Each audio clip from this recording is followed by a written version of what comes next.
Hey everybody, welcome to Airsoftology Mondays, the show that answers your questions, helps you in a pinch, and also is live streaming. That's what this little guy right here is at the very same time. Hi live stream. I'm your host Jonathan Higgs, and welcome back to Airsoftology Mondays. And I know what you all are going to say right now.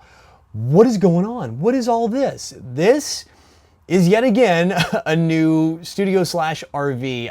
Yeah, we kind of got a new one. We bought a new RV, my wife and I did, and this one is a motorhome. We're not gonna be buying any new ones for a while, but it does come with this really cool slide up TV. It's kind of neat actually. It's got a little switch and it slides back down into this thing here. So that is going to be this is the new studio for the foreseeable future, unless we do some like live stuff outside.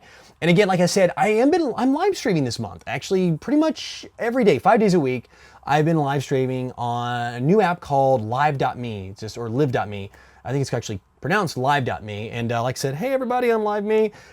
They're watching right now. We've got 176 people tuned in right now on the live stream as I record this. And also, if you guys are watching this on Monday, I do apologize for this slightly late video because I had to go buy this and then we traded my truck in for a new car. It's crazy. I will get you a tour of this RV. I know you guys have asked a long time for a tour of the RV, which is where I live. I'm mobile, actually. I'm traveling over. I'm in SoCal right now. If you guys didn't know that, I live out of my RV and travel around the country. But give you guys a tour. But enough of me yapping about all the new stuff. I just want to kind of get you up to date on the new screen, the new look here and everything, and the new studio. Let me know what you think about it. Do you like the change? I'm sitting down now, a little more comfortable instead of standing up in front of the screen before. But all that aside, let's dive on in. I got a pretty full show this week and a ton of questions, and all that's here in the Palco Mail Call. Orange Rice YT writes, hey Jonathan, are the pictures and words on your TV actually there, or are they edited in? So, funny you asked that. It's actually a green screen right here. In fact, through the magic of YouTube editing, I'll turn it off. See, there you go, green screen, nothing there. So yeah, that's actually what I do. After I'm finished shooting the video, I put all the graphics back over here in the corner. I actually make them in Photoshop, kind of go off what I said, and then they get added up. It'd be really hard to do them, especially with the really bad puns I put up there. They're terrible. But there you go, right back on, magic of YouTube again, and there's your answer. It's all green screen. William Lee writes, hiya John, new Airsofter here. I know that you aren't supposed to use WD-40 on airsoft guns, but are there any other lube that you can use or buy that is more widely available in hardware stores? Thanks. Absolutely. WD-40 is off the table for airsoft. You do not want to use it or any of those break-free, clean break, any kind of super lube grease. All that stuff's petroleum-based, and it's not something you want to add into your airsoft gun, at least in the barrel area. Now, you can use some of that in the mech box, but all that's pretty thin lube. I actually do prefer a little thicker lube, like the Teflon grease I use sometimes in my gears inside my mech box. Thin layer of that works great. Sometimes it's with lithium grease as well, so you can pick up the lithium grease at hardware stores, but you don't want to use that anywhere in the barrel. So if you're looking inside the gun, you can use white lithium grease and all that. I think it's like $4 for a massive tube that'll last you from here to eternity. Now, if you want something to clean the barrel and outside and the external components, you can use silicone spray, just regular off-the-shelf silicone spray, which is becoming a little more harder to find these days, I've actually found. So not the WD-40, but the silicone. Now, WD-40 does make a silicone spray under their specialist line, which you can use, and there's a bunch of other brands as well. So that's okay to use in your airsoft gun because it does evaporate. Silicone spray evaporates. It doesn't permanently mess up like your bucking. So if you actually get it in your barrel and your bucking, it won't totally ruin you. It'll cause some problems until it kind of works its way through. But if you use WD-40, you're done. You have to swap that bucking out or like really soak it in some kind of stripping material like a cleaner, heavy cleaner. And even then, I'm kind of curious to see how the bucking would hold up after sitting in that. So bottom line is silicone spray good, WD-40 bad. And if you want to do stuff inside the mech box, grab some of that white lithium grease for your gears and you should be good to go. Craig Bannock writes, I used to play in little backyard games or in an open basements, but thinking about getting into the game. My question is to use a hip style holster or a cross draw for pistols in your vest, and why? I'm probably more of a mid player during woodland games. All right, for me and for a lot of people, I personally run a hip style holster. I actually do a little bit lower, so the actual top of the holster is right at my belt line, so it doesn't sit above the belt. That's just a personal preference because I do wear a plate carrier, and if it sits up a little higher, the actual grip of the pistol will kind of get interfering with the cummerbund on my plate carrier. If you run a chest rig or you run something smaller, it's just like a plate carrier in the front without like a heavy cummerbund, like an elastic one around, no problem, you can run one as high. For me, it's just a comfort thing. Personally, I like the hip holster for one reason. Again, it's a preference. You can run cross draw, no problem. But the reason is to get to your sidearm, you need a transition. Let's say you're gonna go clear a building.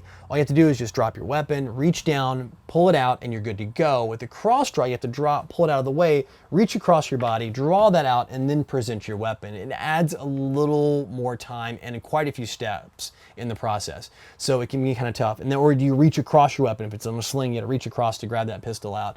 It's just easier to sling, just to be able to reach that and grab it out, to check a corner off to the right or to the left or something like that. That's why I run a hip holster. It is, for me, a lot easier to get to, especially like I said, if you've done that, do it a little lower. Some people like drop legs. I used to run drop legs almost all the time, and I still use a strap to hold mine in place because when I'm at a Milsim event, I run a lot and it just keeps it from flopping around on me. So you may want to look at a drop leg too, but for the cross draw, I mean, if you're playing like quick skirmish games, it's probably not a big deal, but woodland, you might want to think about that hip holster. Mortis Airsoft writes, hey Jonathan, big fan of the show. If you store LiPo batteries for extended periods of time, around 2 weeks, is it better to store your LiPo batteries with no charge or a full charge? Thanks. So I've seen this one a lot, and storing LiPos, you got to think, storing a LiPo is just like this laptop I have right here, or my phone I'm live streaming on right now.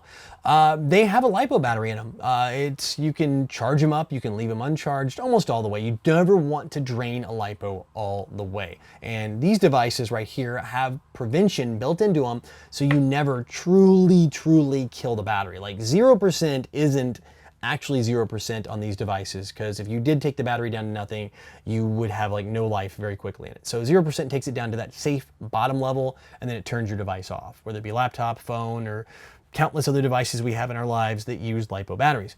In Airsoft, there is no such protection, so draining it all the way down is terribly bad for a LiPo, same as overcharging a LiPo. So looking at that, I personally, after my games, like to top off my batteries and store them away. One, I can grab them because LiPo batteries really retain their energy. They don't drain naturally as they just sit on the shelf very fast. I mean, they can, but it's not very quickly that happens. Unlike nickel metal hydride and nickel cadmiums, which do drain away rather quickly. Like you charge them up, 2 weeks later, you're gonna have, somewhat of a dead battery. But it's no different than my camera that we're filming on right now. I keep all my batteries topped off. I just keep them stored away. When I pull them out, they're fresh and full. Same thing goes for Airsoft batteries. So my advice to you is charge them up fully. When you're done playing, charge them back up and then store them away. And that way, next time you go to play, you can just grab the battery. If you have one of those little voltage detectors, you can read to see what the cells are. I still check mine just to make sure. But especially, it's been a long time since I grabbed that battery. But yeah, I say leave them full. That way you're good to go. One less thing to mess with before you go out and play Airsoft. All right, guys, that's it for questions this week, which means it's time for the Code Red Headsets video recommendation of the week. And this one I picked out from a channel I have recommended in the past. It's one that stays on my subscribe list, and unfortunately I don't get to watch too many YouTube videos anymore, or as many as I used to. But this one is neat. It's from MHS Productions, and they put up some really cool stuff. And this is the 160th Sword Night Stalkers Death Waits in the Dark video. Again, all their videos are short, 3 to 4 minutes long, and highlight different military either units, branches, or countries. And they have a ton of great ones. I always have a tough time picking from the list for my favorite one. But the reason I picked the 160th SOAR is actually one of my teammates back in home in Nashville, Tennessee was part of the 160th based out of Fort Campbell. So he was actually worked on the helicopters, served in the military, I believe Iraq, I'm sure Afghanistan, and put his time in. So he was actually originally a Ranger and then went on to the 160th. So very interesting. I had to share this. Of course, who doesn't love little birds and people fast roping and, Chinook helicopters and all that crazy stuff. Very cool video. Again, if you guys don't follow the channel, definitely check it out. I mean, if you guys are in the military, cool stuff, definitely worth the watch, especially if you want to see units and special forces units from around the world. And again, it's MHS Productions is the actual channel, and the actual video, if I get the words out today, is the 160th Sword Night Stalkers Death Waits in the Dark. Also, before we get out of this, I want to tell you guys, you've been asking me to put the link so it's clickable right here or a card up in the corner of the video, and I'm going to be doing that now from now on. So if you want to watch the video of the week, if you've noticed, there's a little box around it you can click, and if you're on mobile, little card button up here, you can click it, take you right on over and watch that video too. All right, guys, that is it for this week's Monday. And if you guys were watching on the live stream, Hi, live stream. Right here, I've actually been taking kind of conversing with them between the actual segments here of the video. So you guys get to see the behind the scenes of what goes on a Monday. That's the first time I've ever done that live streamed. If you guys don't have live.me, check it out. Go grab the app, it's totally free. Live.me, and you can just find me on there. It's Airsoftology. You can just search for me there. And I try to post on social media when I'm doing live streams. This month, which is May of 2016, I'm gonna try to do it 5 days a week. So mostly your weekdays, Monday through Friday. I'll be trying to live stream every single day, usually in the afternoons around 2 to 4 o'clock Pacific time. So you West Coasters, East Coasters, everybody can usually get in. I'm not interfering with school. I know it's finals month, so it can be kind of tough. So guys, again, thank you so much for hanging out with me here. And as always, thank you for being so cool in the comment section. You guys are so awesome down there. There's no fighting, there's no argument. You are so helpful. I wish I could answer all those questions, and there's so many great ones. And a lot of times I can't get to them. I do read them all though. I read every single one, every single week. But I do appreciate you helping each other out down there. That's what makes this community and you guys so freaking awesome. So guys, until next week, don't forget, put your questions down there, vote up your favorites if you want to get them the next show. But until then, go out, play some Airsoft, have some fun. But no matter what you do, call your freaking hits.